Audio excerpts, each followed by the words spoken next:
ఇవాళ పొద్దు నుండి మేడ్చల్ నియోజకవర్గంలో పర్యటన చేస్తూ ఉన్నాం. మరి మేడ్చల్ నియోజకవర్గంలో ప్రత్యేకించి మంత్రి మల్లారెడ్డి గారు ఉండి చాలా అభివృద్ధి చేసిన నేను అని చెప్పిండ్రు.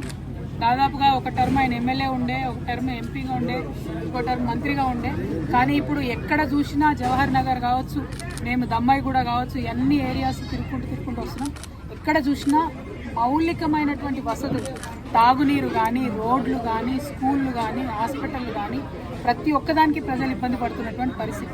అన్నిటికన్నా దారుణం ఏంటంటే ఇంత పెద్ద మేడ్చల్, మొత్తం ఇండియాలోనే అతిపెద్ద ఎమ్మెల్యే కాన్స్టిట్యున్సీ అని చెప్పుకునే మేడ్చల్లో, హైదరాబాద్కి కూతవేటి దూరంలో ఉన్న మేడ్చల్లో ప్రభుత్వ జూనియర్ కళాశాల కావచ్చు, ప్రభుత్వ డిగ్రీ కళాశాల కావచ్చు తక్కువనే. మొత్తం ప్రైవేట్ పరం అయిపోయింది, ప్రైవేట్ ఎడ్యుకేషన్ హబ్గా మారిపోయింది, గంజాయి కడ్డగా మారిపోయింది. మొత్తం మేడ్చల్ తప్పితే అభివృద్ధి వైపు అడుగులేసింది లేదు. ఏమన్నా జరిగింది మేడ్చల్లో అంటే కేవలం ఇదివరకు బీఆర్ఎస్ ప్రభుత్వం ఉన్నప్పుడు డంప్ యార్డ్ సమస్య కొంత మేరకు తీరింది. ఇప్పుడు కాంగ్రెస్ వచ్చినాక అది డబుల్ త్రిబుల్ అయింది, 2-3 గుంటలు అయిపోయినాయి.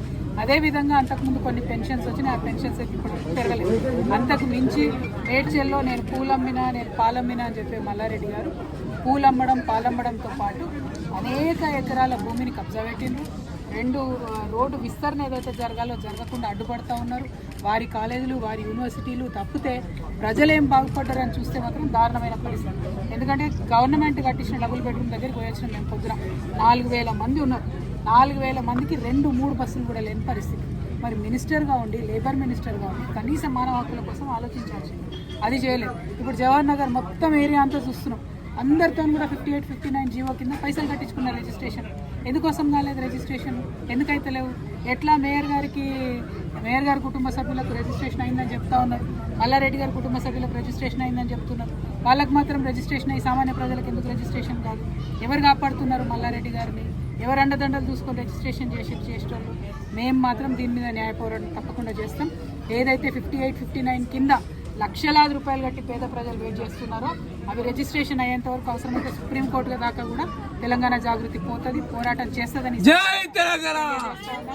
అదేవిధంగా ఏదైతే ఆ డంపింగ్ యార్డ్ పరిస్థితి అలా చూస్తూ ఉంటే ఎంత దారుణంగా ఉందంటే, ఆ రోడ్లు ఇష్టం వచ్చినట్టు ఖరాబ్ చేసుకుంటూ 100ల సంఖ్యలో లారీలు రావడం, కనీసం ఎవరైనా గుద్దితే కూడా లెక్క లేకుండా రోడ్డు పక్కన పడేసిపోవడం, అవన్నీ కూడా మీ దృష్టిలో కూడా ఉన్నాయి.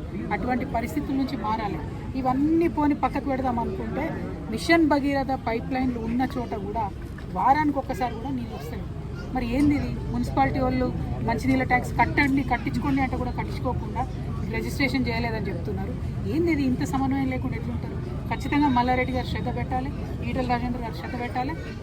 అందరికన్నా ఇంపార్టెంట్, ఇదివరకు ఇక్కడ ఎంపీగా ఉన్న ముఖ్యమంత్రి గారికి ఇక్కడ అణువణువున ఉన్నటువంటి సమస్యలన్నీ తెలుసు.